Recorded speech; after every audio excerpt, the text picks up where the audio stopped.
আসসালামু আলাইকুম। এখানে আমি একটি অ্যানোমাল স্ক্যানের ভিডিও দেখাচ্ছি। অ্যানোমাল স্ক্যানটা আমি পারফর্ম করে ফেলেছি অলরেডি, কিন্তু যেহেতু আপনাদের সাথে আমি কিছু কিছু ভিডিও শেয়ার করি, এটা আমার মনে হলো শেয়ার করা উচিত, এজন্য আমি আবার পরবর্তীতে করছি। এটা হচ্ছে বাম কিডনি বাচ্চার এবং এটা হচ্ছে বাচ্চার ডান কিডনি, গর্ভস্থ বাচ্চার। প্রচণ্ড পরিমাণে ফুলে আছে, রেনাল পেলভিসটা অনেক ডাইলেটেড হয়ে আছে 3 সেন্টিমিটারের উপরে ডান কিডনিতে, এবং এটাতেও 1.5 সেন্টিমিটার, যেটি অনেক বেশি। এখন এইটি ঘটনাটি কেন ঘটছে? বাচ্চাদের সাধারণত প্রত্যেক 1000 থেকে 1500 লাইফ বার্থে এই অবস্ট্রাকশন দেখা যায়। ম্যাক্সিমাম ক্ষেত্রে একটা কিডনিতে দেখা যায়, কিন্তু এই বাচ্চার ক্ষেত্রে 2টা কিডনি অ্যাফেক্টেড। সো এটা হয় হচ্ছে পেলভো ইউরেটারিক জাংশন অবস্ট্রাকশনের কারণে। কিডনি শেষ হয়, ইউরেটার শুরু হয়, ওই জাংশনে ন্যারোয়িং থাকে অথবা অবস্ট্রাকশন থাকে, সেখান থেকে প্রসাবটা ঠিকমতো যেতে পারে না, ফলশ্রুতিতে কিডনিটি ফুলে যায়।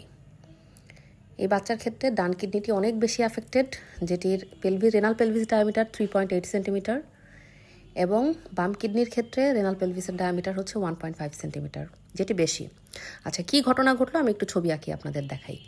এটা হচ্ছে এই বাচ্চাটির ডান কিডনি, ধরেন স্বাভাবিক এরকম থাকে, আর এটি হচ্ছে বাম কিডনি।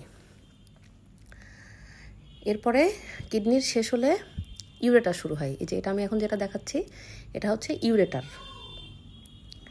এবং এরপরে হচ্ছে মূত্রথলি বা ইউরিনারি ব্লাডার। প্রসাব কিডনিতে তৈরি হয়, ইউরেটারের মাধ্যমে প্রসাবের থলিতে যায়। আর ওটা যেখানে দেখাচ্ছি যে পার্টটা ন্যারোয়িং হচ্ছে বাচ্চার, সেটা হচ্ছে রেনাল পেলভিস। এই জায়গাটিতে বাচ্চার যেখানে ইউরেটার এবং কিডনির জাংশন, সেই জায়গাটাতে অবস্ট্রাকশন আছে, যার কারণে কিন্তু কিডনি স্বাভাবিকের তুলনায় অনেক বেশি ফুলে যাচ্ছে। কিডনি থেকে প্রসাব তৈরি হয়ে ইউরেটারের মাধ্যমে ইউরিনারি ব্লাডারে যায় এবং এটি বের হয়ে যায়, কিন্তু যেহেতু এই জায়গা অবস্ট্রাকশন আছে, এই জন্য কিন্তু কিডনিটা 2 থেকে 3 গুণ বেশি ফুলে গেছে একটা গর্ভস্থ বাচ্চার। এটা আসলে প্রগনোসিস পোর, পরবর্তীতে সার্জিক্যাল কারেকশন লাগে, পেডিয়াট্রিক ইউরোলজিস্ট দেখানো লাগবে বাচ্চার, এবং সার্জিক্যালি এটা কারেকশন করতে হবে। এবং এর বাই দিস টাইম কিন্তু রেনাল ইনফেকশন হবে, পাইলোনেফ্রাইটিস হবে বাচ্চার। আসলে এটি একটা কষ্টদায়ক বিষয়।